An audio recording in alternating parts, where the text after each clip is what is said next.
Ayan, okay. So, dito naman tayo sa ating problem number 3 para sa 3-moment equation.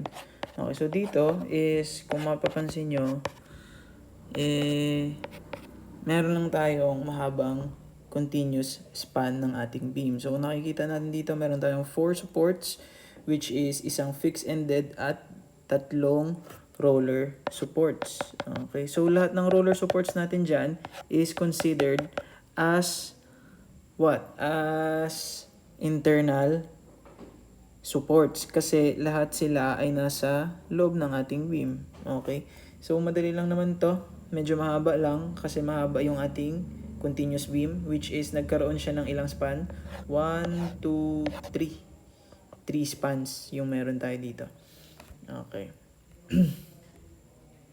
So ang question, compute. Ano ba yun? Compute for the following. Compute for the following. Meron tayong, sabihin natin ito ay A, B, C, and D. Ayan. Okay, so hanapin natin ang moment sa D. Moment D, moment C, moment B na rin, at moment A. At kuha tayo ng isang reaction, kahit isa lang. Kunin natin yung RC. Reaction at C. Yan. Okay, so yan ang ating mga values na hahanapin. Okay, so alam naman natin yung MD, yung pinakamadali dyan. Bakit? Ika-cut lang ulit natin. Cut natin si MD. Yan. Kailangan lang natin alamin ano yung value niya dito ng Y. So, ilan yung Y na yan? So, meron tayong 10 na total na opposite. So, yung X natin dito is 6. So, yan ay times 10 over 11. Tama ba? Yan. Kunin natin yan. Dito.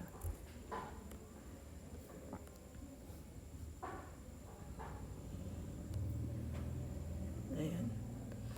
Meron tayong 6, 10 over 11. So, meron kang 5.45.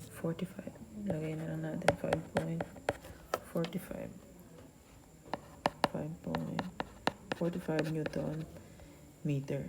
So, si MC ngayon is, syempre, counterclockwise dahil clockwise yung ating force dito or external force. So, summation moment at D is equal to 0. Makukuha na natin 1/2 base natin dito. Ang length nito ay ilan nga? 6 meters. 6 meters. So, 6 1/2 base times height na 5.45. Then, yung kanyang centroidal distance, 1/3 times 6. Equal na yan sa MD. So, MD is equal to 6 over 2 is 3 times 5.45 times 6 over 2 ay 6 over 3 is 2. Ayan. Okay. So, meron tayong 32.7 Newton meters for MD. Okay. So, final answer na yan. Una ang final answer. Next, hanapin naman natin si ano bang unang makuha natin dito? MA. Meron din tayo dito. MB, MC. Okay, so kunin na lang natin yung mga equations kasi magkakaroon tayo dito ng equations. First is yung dito sa una. Di ba ang ginagawa natin dyan kapag meron tayong fixed end is nagkakaroon tayo ng imaginary beam dito. Yan yung ating nagiging L1. Tama. Then ito si L2. Then ito si L3. And ito si L4. Ayan. Okay. Una nating span is ito muna, L1 and L2. So, yung ating L1 doon is 0 lang. Therefore, yung ating M1, L1 is 0 plus M2, 2M2. Then yung L1 nga ay 0 ulit. L2 is, ano yung length natin? 5 meters. 5 meters. Then, anong next doon? Ano natin? M3. Ano yung M3 natin? M3 natin ay si MB. Okay, so pangalanan na lang natin to para hindi nakakalito. Ito si MA, then MB times 5 plus ang ating 6AA is 0 dahil ay wala naman tayong area doon sa ating length 1. Tapos yung ating 6A1, A2, B2 bar over L2 ay equal sa yung ating formula kapag merong moment. Yun na lang ang gamitin natin para madali. So kapag nasa right side is positive, M over L 3B squared minus L2. So positive kapag nasa right side. Okay, kunin na lang natin ay yung moment value. Yun ay 20 Newton meter. So yun ang ilagay natin. 20 over length na 5, then 3. Yung B natin doon is 3 meters. 3 squared minus 5 squared. So makukuha na natin si 6 AB over L2. So 20 over 5. 3 times 3 squared minus 5 squared. Ang tayong 8. Yan. Okay, so 8 ito, then equal to 0. So meron tayong equation dyan na makukuha, which is 2. 2 times 5 is 10 MA plus 5 MB equal to negative 8. So let's consider this as equation 1. Underline lang natin. Ayan. Next, na-span natin is ito naman, L2 and L3. Okay. So pag L2 and L3, meron na tayong moment at A. So hindi na magzi-zero yung ating first term. MA times 5 na yan plus 2MB. Ang kanyang lengths dito ay 5 and 4. 5 plus 4. Okay, so ito lang yun Ito.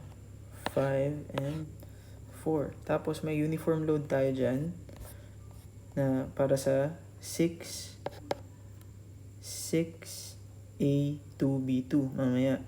Okay, so ito muna, meron tayong MC times yung ating L2 na 4 plus yung ating 6A1 bar over L1 plus yung ating 6A2B2 bar over L2 equal to 0. So kunin muna natin yung ating 6A1 L1. Okay. So dito, ang gagamitin na natin para sa 6A1 A1 bar is yung pag nasa left side naman siya, which is negative na. Ito. Right? Negative M over L 3A squared minus L squared. So, ano yan? Anong value natin? Negative 20 over L natin na 5. Then, 3. Ano yung A value natin dyan? Check lang natin dito. So, yan ay 2. 2 squared minus 5 squared. Ay, bakit nasa labas yun? 5 squared. Yan. So, makukuha na natin yan. Ano tayo? Negative 20 over 5. 2 squared minus 5 squared. Okay, so meron tayong 52 Newton meter squared. Next is yung ating 6A B over L2. So yan ay uniform load lang naman. Gamitin na lang natin yung shortcut na formula, WL cube over 4 uniform load. So ilan yung ating uniform load value? Yun ay 10. 10 tayo dito.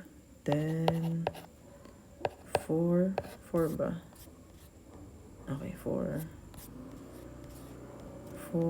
cube over 4. So ang ating 6AB is equal sa 10, 4 squared na lang. Cancel natin yung isa. So 160 Newton meter squared. Okay, so same lang naman yun pag ginamit nyo yung integral 0 to 4. Tapos ano yung height? 10. Then x over 4 squared minus alpha x squared. Yan, supposed to be dapat 160 din. Okay, next is, okay, yun na. Makukuha na natin yung ating next equation. MA 5MA plus, para kay MB naman is 2 times 9, 18 MB. Kay MC is 4MC plus, okay, lipat na lang natin sa kabila. Yan. So meron tayong equal to negative 160 plus 52 negative 212. Ayan, okay. Next, yung ating sunod na span. Ito naman. Ayan. Para dyan sa next na span na yan, magkakaroon na tayo ng trapezoid, tama? So, for first span, madali lang. Ito lang yung ating first span na i-consider dun sa 3 moment natin na yun. Next natin is yung nagkaroon ng cut as trapezoid. Tulad nung nangyari no ating first problem. Yan. Yan. Okay, so dito, kunin lang natin yung 6AA niyan. Ang height lang naman ito ay 10. Dito, 10 din to. Tapos, kunin lang natin yung ating ratio and proportion para makuha yung height na to. Nakuha na pala natin kanina. Ano ngayon nakuha natin? 5.45. Ayun, 5.45. Okay, tama. 4 at 5 ang spans. 4 meters and 5 meters. Okay, so ito ngayon, nakuha na natin pala kanina 5.45. I-cut lang ulit natin yung trapezoid natin dito. So, ang matitira na lang dito is 10 minus 5.45. 4 itong side na to is 5.45. Then, 4.55 dito. Okay, so si 6AA, madali lang. 6A1, A1 bar over L1 is equal lang sa WL cube, over 4, tama. WL cube over 4. So, yan ay 10. Ang L natin ay 4 cube over 4. So, 160 pa rin naman dito. 160 pa rin ditong side. Then, para naman dito sa ating 6AB over L2. So, meron tayong ilang shapes. Ilang shapes yung meron dyan. 2. So, kung gawin ko lang yung pinakamadali ulit na way. Pag ditong side, sa kanan, yung triangular load, if it is in the right span, ang gagamitin nating formula is yung 8WL cube over 60. Then, add lang natin yung ating rectangular load. Same lang ulit. WL cube over 4. Or kung gusto nyo rin naman gamitin yung yung ating integral, pwede din naman. Wait, ano ba yan? Saan na tayo? Okay. Ayan. At saka kung gusto nyo din gamitin yung superposition, kung saan kayo mas nadadalian, itong akin lang is para mabilis na yung ating solving. Ito lang yung gagamitin ko. 8WL cube over 60 para sa triangular load. Ito yan. Nakaganyan siya. Then, yung doon naman sa ating rectangular load. Okay, so 8W natin para dito sa triangular load is 4.55. 4.55.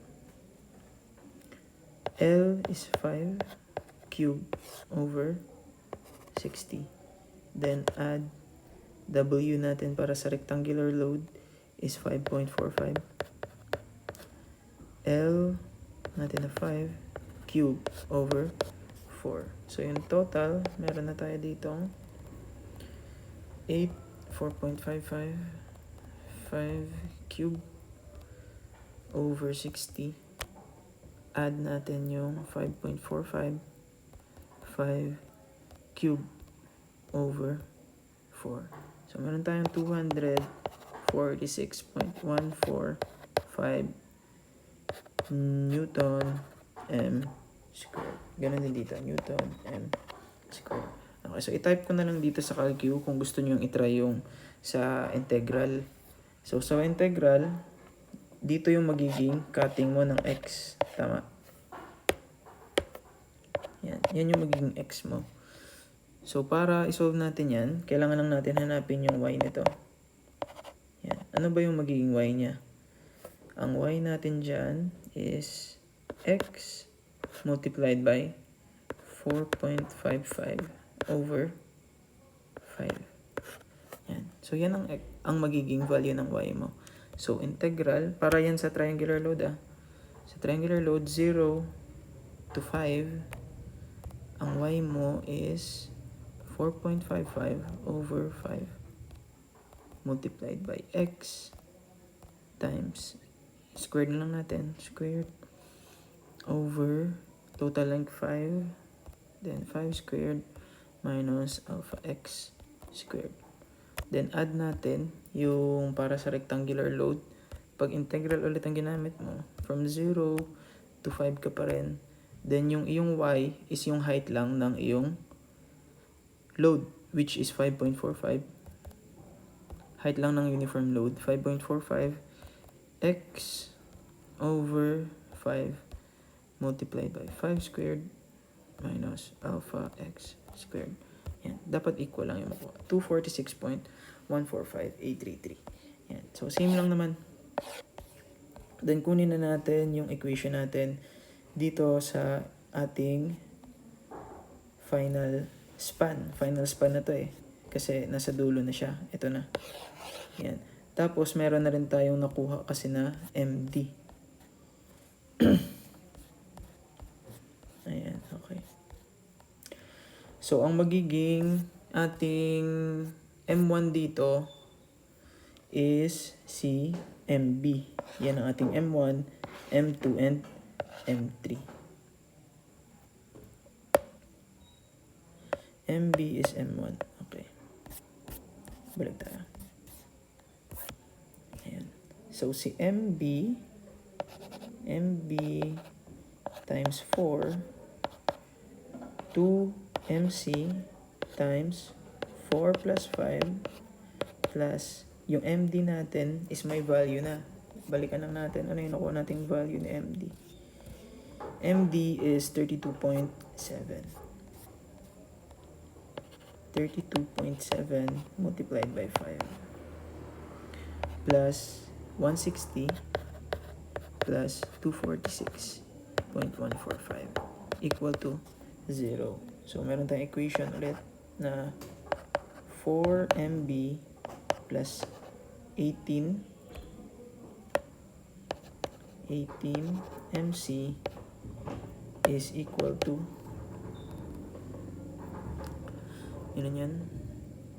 32.7 times 5 plus 160 plus 246.145.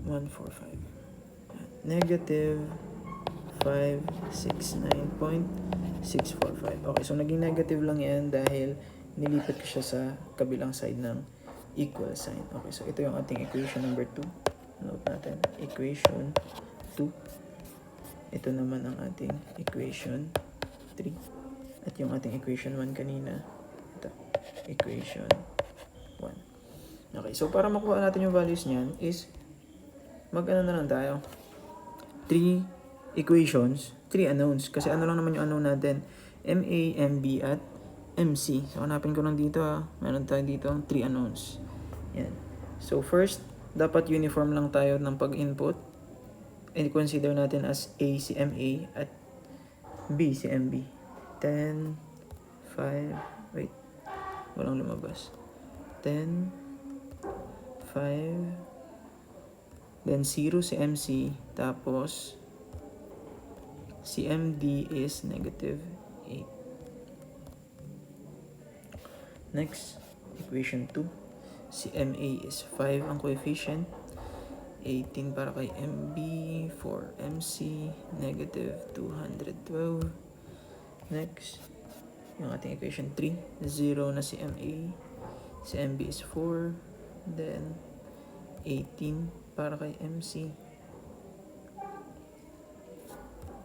At negative 569.645. Okay. Okay, so si MB, MB, doon ka na lang ilagay sa taas pala. Ito, doon sa ating, ito daw ay 32.7 Newton meter. Si MB ay 1.986 Newton meter. The next,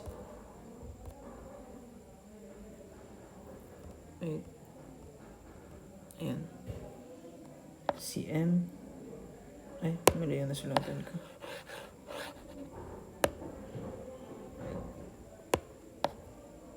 Ito, negative 5.572 Newton meter. So, ibig sabihin lang yan is yung sign na yan yung susundin natin pag nilalagay na natin siya dun sa ating supports. Next, para kay MA,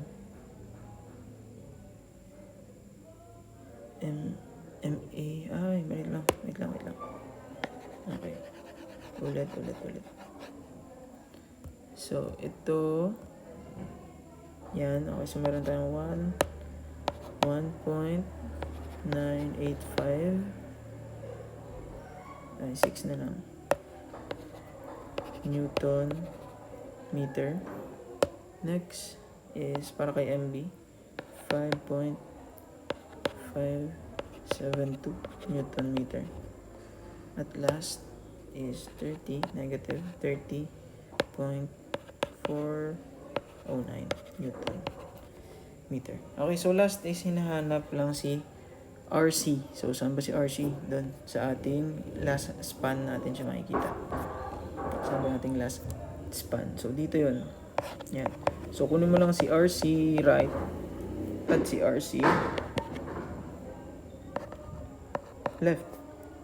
So, summation forces ka lang. Dito muna tayo sa, sa span 1.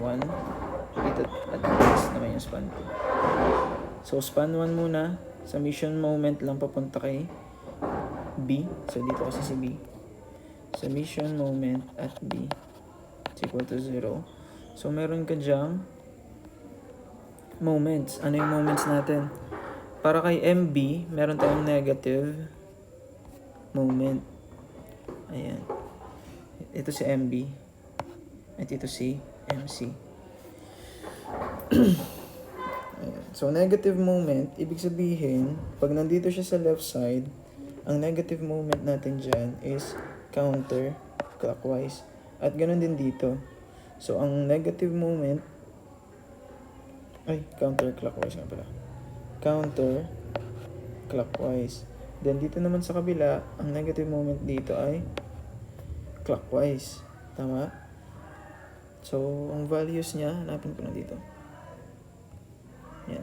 Ito ay 5.572. Ito namang isa ay 30.409.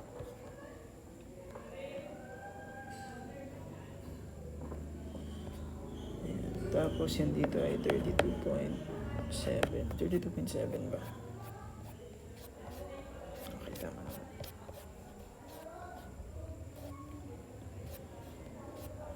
Ayan, okay. So, proceed tayo dito. Punta lang tayo. Ayan. So, counterclockwise. Clockwise motions muna. Ano yung mga clockwise ba dyan? Yung ating 10. 10, 4 squared all over 2 plus yung ating moment dun sa C, which is 30.409.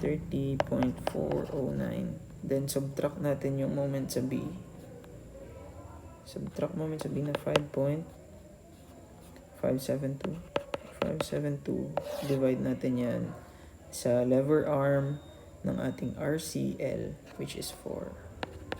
So, RCL is equal to 5, mode 1. 4 squared plus 30.409 minus 5.572 over 4. 26.209 newtons. Okay, next. Next is yung ating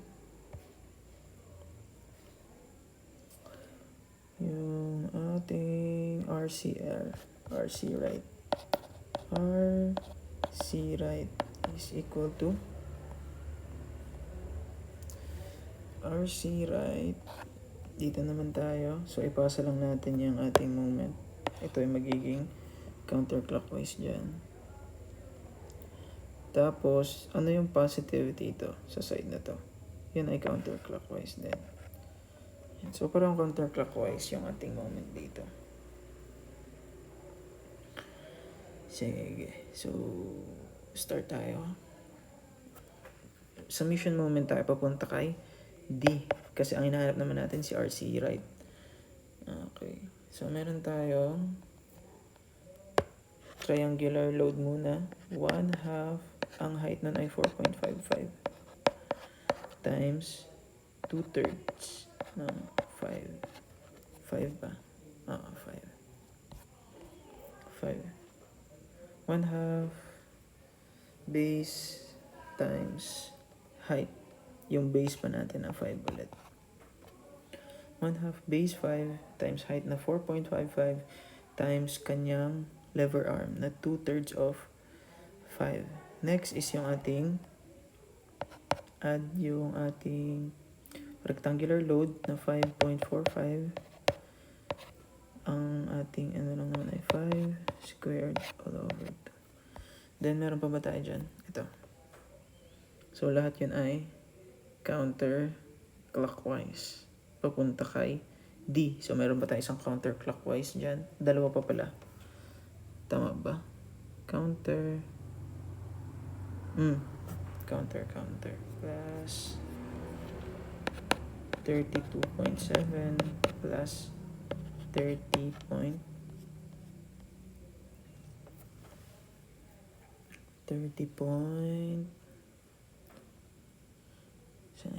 30.409 all over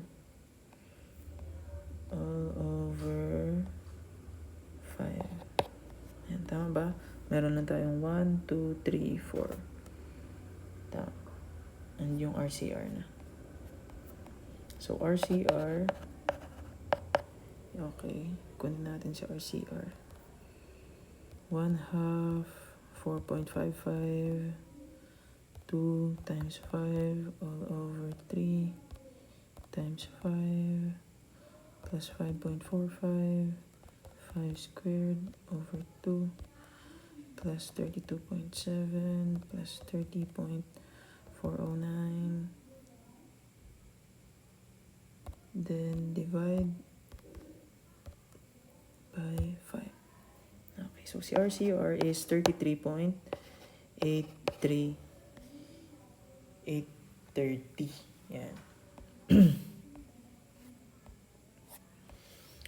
So, para makuha ang ating RC, add lang si RC left plus RCR. Okay. So, 33.830 plus yung ating RC left kanina. Saan na yun? 26.209. 26.209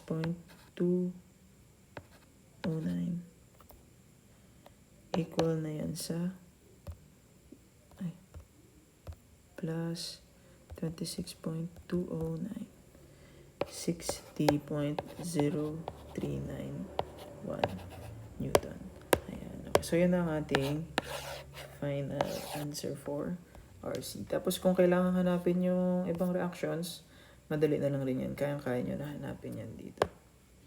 60, ayun ba yun? 60.039. Ayan. Okay. So, if meron pa kayong questions about these problems and any corrections, pwede nyo akong i-chat doon sa GC or message para malinawan natin yung ating baka may mistakes kasi ngayon ko lang din to sinolve yung mga problem na to eh. Ngayon ko lang din siya nagawa. Okay, so if may makita kayong mistakes ako na hindi ko napansin, pwede nyo akong i-message para makorek natin kung mali ba talaga or baka tama naman somehow. Pwede nating i-check para ma-double check. Ayun, so thank you if napanood nyo to. Sana makatulong sa quiz natin next meeting sa Wednesday. At yun lang naman. Thank you.